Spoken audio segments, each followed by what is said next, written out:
Now, have you ever considered traveling solo? Maybe you're a dab hands to it and have been traveling alone for many years, or maybe you're just considering taking your first trip. This week, I'm delighted to welcome Janice Waugh to the podcast. Janice lives in Toronto, and she's the go-to authority on the topic of solo travel. In 2009, she founded Solo Traveler, a website she conceived of based upon her own need for better information about traveling alone. And she's here to tell us more about it. Welcome to the podcast, Janice. Thank you very much. I'm happy to be here. Well, thank you for joining me all the way from Toronto. Well, could you tell our listeners a little bit about yourself and your background? Well, what would be relevant for your listeners is that I'm a mom and a grandma. Wow. So I have lots of grandchildren and the like. And I've been traveling since I was 15. My first trip was an organized biking tour of North Wales and Cornwall. Oh, wow. Yes, so it was a whole month long. And I neglected to send my parents a postcard until about the third week. For which I had a lot of trouble when I got home, because it wasn't like people picked up the phone or, anything at that time. This was in the early 70s. So, so I'm a lifelong traveler. Great. Yeah. And so, well, where did the whole idea about the kind of solo traveling website and all that come about? There must have. Did you suddenly become a solo traveler? Well, I had traveled solo, in the past. In my 20s, I took a couple of trips, things like this, and then family and did a lot of family travel. Actually, did one 10-month trip in Europe where I homeschooled our youngest, and he learned a lot of geography and not a lot of science. My strength is in history, he got what I could give him. But shortly after returning from that trip, my husband got sick, and in 2006 he passed away. Oh, wow. So we obviously had traveled a lot, and a couple of years later, I found myself, grief is a very cyclical thing, and it doesn't, just go out the door and then that's it. So I found myself on a dreary February Saturday in Toronto. And I always found the weekends more difficult, because during the week people are, active, and then in the weekends they kind of, go into their own little cocoons with their family and the like. So I found the weekends more difficult. Saturday was, it was, as I say, dreary. I was sitting on the couch, and I truly just said, I guess I'm traveling solo. And I was a freelance writer at that point. So a business writer, and I picked up my computer, which was always beside me, and Googled solo travel. And the first thing that came up was something that was really spammy, and, about hookups and, things like that. Right. Like singles cruises and things of that nature. I thought, oh my God, there's got to be something. There has to be a different voice out there. Yeah. And so that was the Saturday. My niece came into town that day, and I took her to the museum, and I went, what do you think of this? Right. And she went, it's a great idea, because she'd just come back from traveling South America. And the next day I started. Wow. It was that immediate. It just sat so right with me that I started working on, the project at that point. Yeah. So this was 2009, was that right? 2009, yeah, February 2009. Okay, so kind of 3 years after your husband had passed on. 2 years and 2 months. Okay. It was, because he died in December. And so where was the first trip?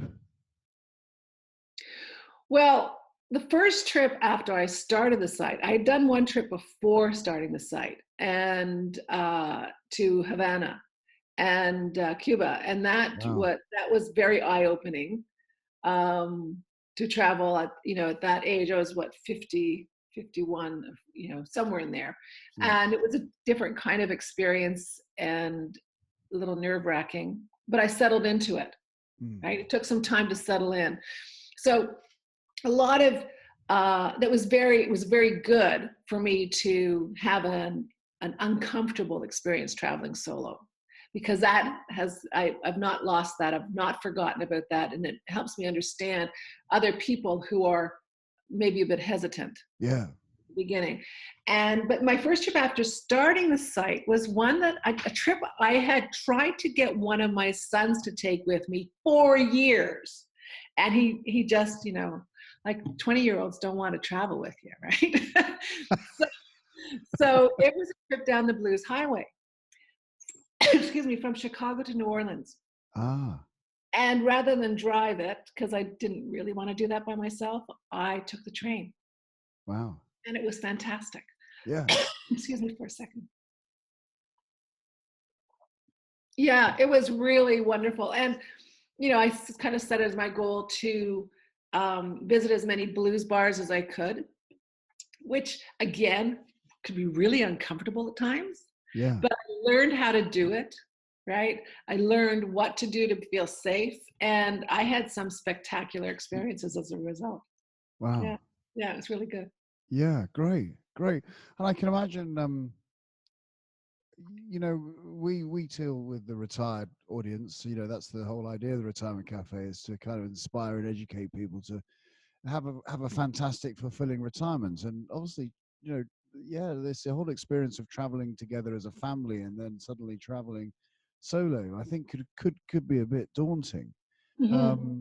Tell me about, you have, I think I saw the figures, something like 450,000 people are hitting your website on a regular basis. So tell me about the kind of feedback you get from people, and what are they getting up to?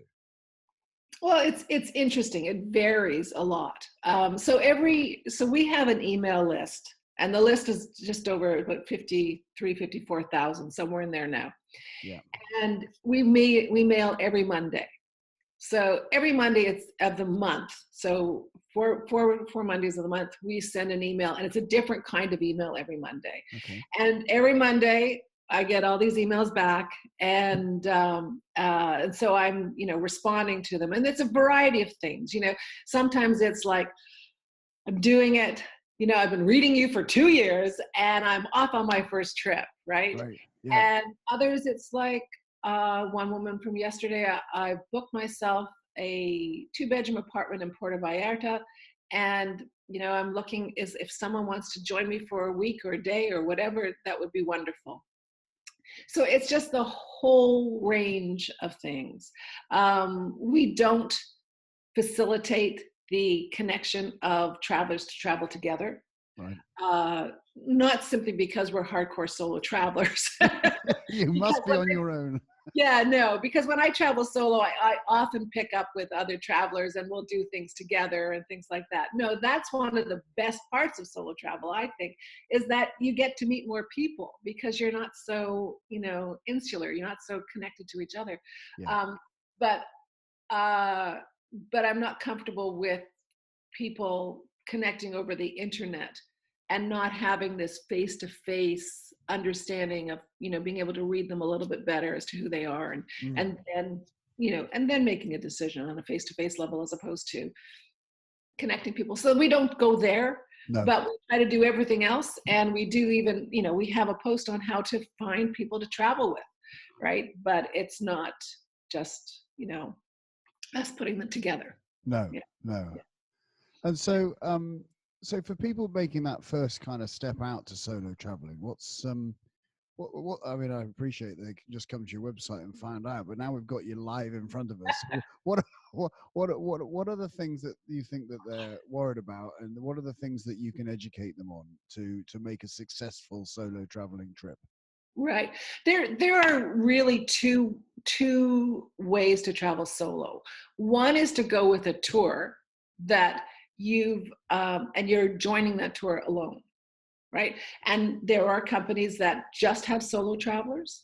And then there are tour companies that treat solo travelers really well in terms of the single supplement. Are you familiar with the single supplement? Should I explain? Yeah. So people, this is the idea that you pay, well, you you pay a little bit more if you're traveling alone. Is that right? Yeah, and sometimes a lot more. Ah, So when I started back, 10 years ago, that supplement could be 100%. That's a lot more. Now it's more negotiable, and we have a list. We have our deals page on the site, and that is a list of between 20 and 30 companies offering trips with no single supplement or a low. We have a 20% threshold, right. and that's hard to find. 20%. More typically is 35 to 50% now. Right. So anyways, so people there's the two ways of solo travel. One is to join a tour as a solo traveler, right? And the other is to actually go independently as a solo traveler. And when I started this, I really was an independent solo traveler, and I'd never really thought about the tour side of things. But I had already been writing about what it is to be a solo traveler, and what it means a lot to me is leaving behind everyone and everything that defines you on a daily basis, right? Because people have expectations of you. You have certain interests, and those are the interests that you get to follow at home and things of that nature. Whereas when you travel solo, there's no one there kind of defining you and having expectations of you in terms of, what you're going to do, when you're going to do it, how you're going to do it, all that kind of thing. And the fact is that whether you travel solo with a group or whether you travel solo independently, you leave behind all those people that have expectations and definitions for you. Yeah. So both sides, both ways are legitimate. So when it comes to someone's first trip, I always ask, how well traveled are you? Right. So if you have a lot of experience traveling in general, then to travel solo is not that big a deal. The logistics, those little details, you are more familiar with. Yeah. And what you have to adjust to is the idea of being by yourself. So it's a matter of really taking a little bit more time, assessing, watching the world go by, finding ways into the community, finding other courses that you want to take or tours that you want to take, like day tours, things of that nature. So it's really about being more patient with yourself as you enter a new destination. On a tour, that's where everything is taken care of for you. And so going on a solo travel tour, a tour as a solo traveler, is an easier way in as well. And then there's that combo, right? Someone who's going to a destination that's more challenging for them. So start with a 5-day tour and then go off on your own. So there's many things about starting solo traveling solo.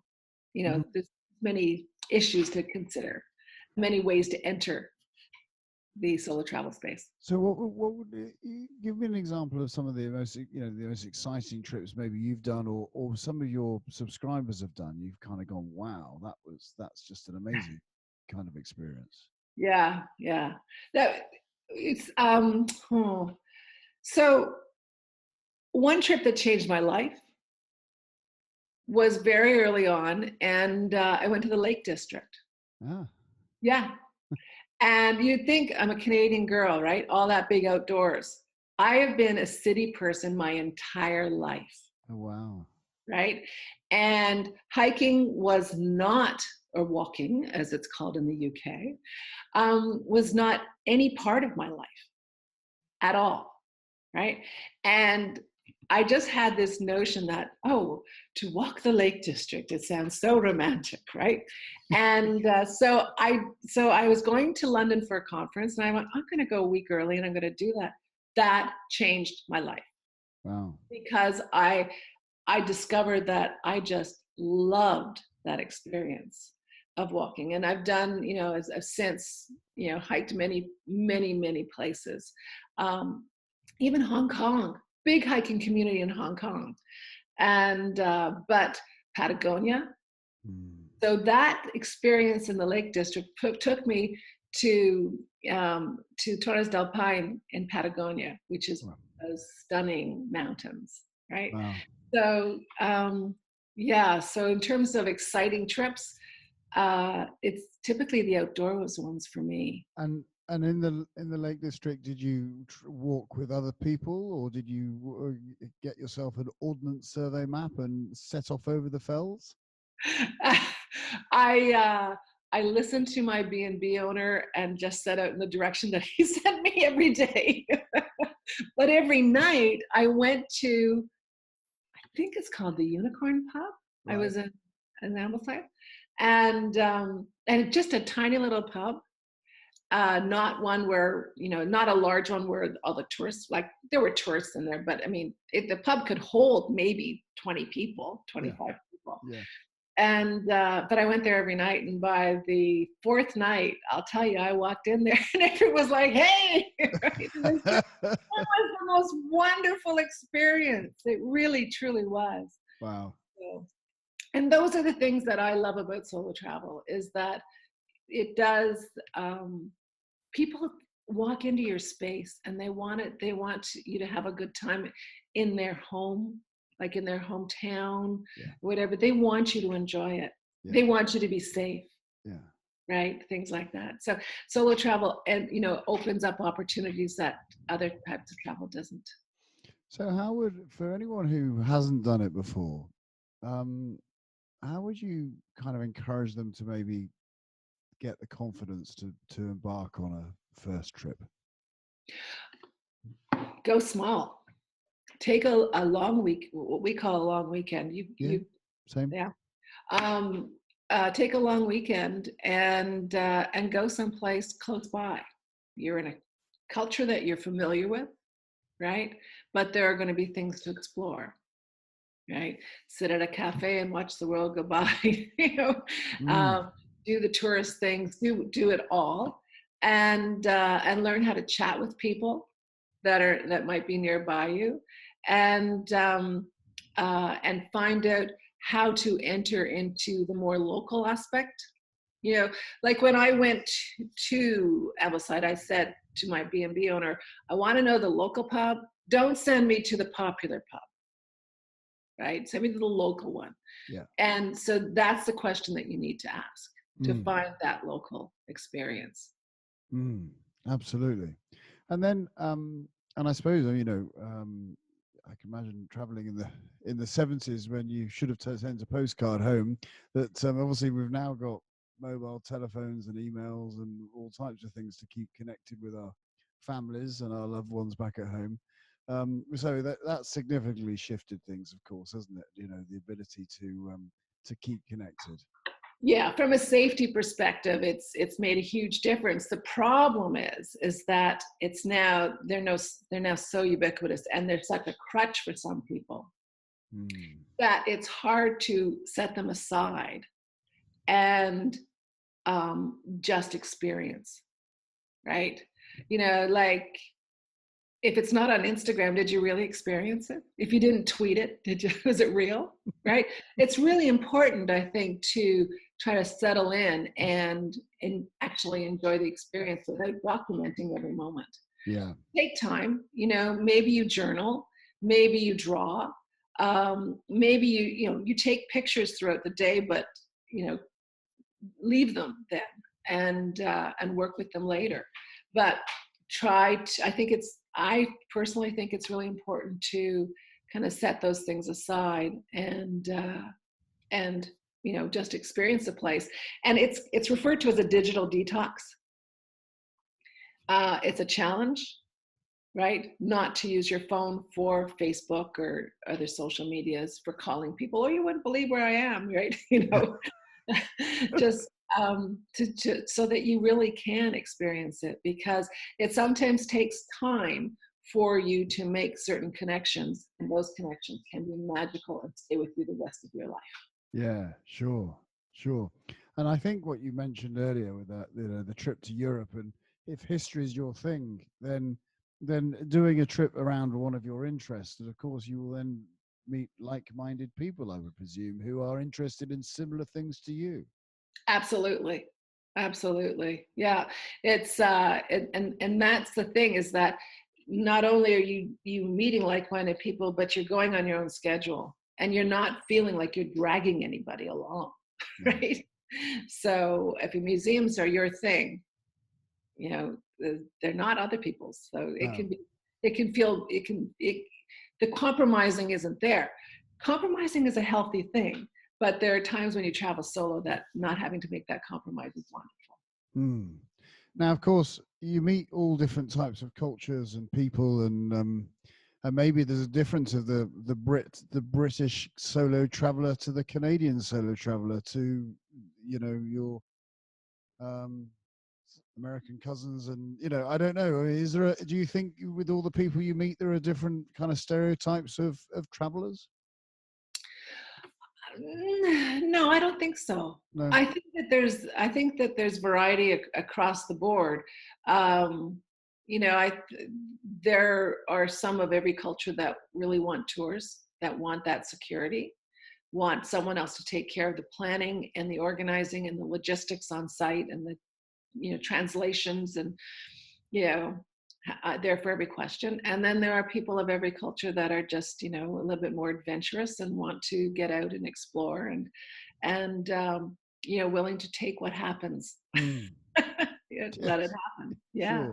Sure. Yeah. Can you tell me a bit more about your Wits and Wander travel course that I noticed on your Oh, okay. Yeah. So that was an interesting thing that came about. Oddly, it came about, I finally got it myself organized just before Christmas last year and kind of put it out to the community the Friday before Christmas, which is obviously not a really good marketing move. But there